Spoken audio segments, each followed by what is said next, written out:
So over the last, I would say, 2 years, there's been this incentive by the EU to have what's called 110%, which means that you can borrow money via your bank up to the value of 110% of the work that you're having done. They use something called a jacket, which is like breeze block type insulation that they put around your house and then plaster over, from a new roof to new windows, new doors, new pump boilers, underground flooring, solar panels for hot water and solar panels for electricity. And you can have that taken off your tax reductions over 10 years to get your money back. Well, as we know, nobody gets anything for nothing. So, somebody's going to be footing the bill for that. There's a huge backlog with the work now because that many people have asked for this incentive because we don't have the manpower, or can we get supplies?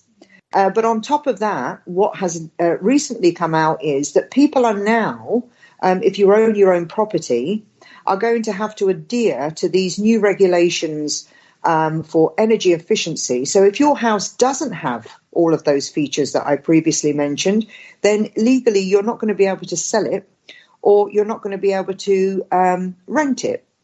So there's a lot of people that are in a position now that just do not have the money to do that.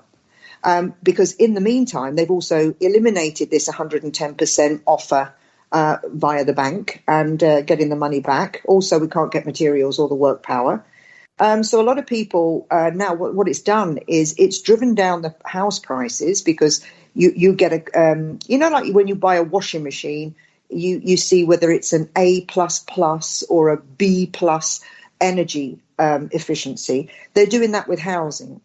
So if you've got all of these things on your house, it will have one price. And if you haven't got them, you get a much lower price for your house. People can't afford to do it, so they're having to get rid of their houses.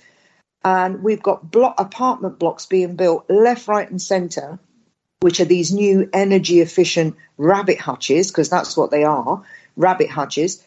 So a lot of people are getting rid of their houses, just selling them off because they know they can't afford to do all the work, going into these, rabbit hutches, which are going to be what they call the 15-minute cities.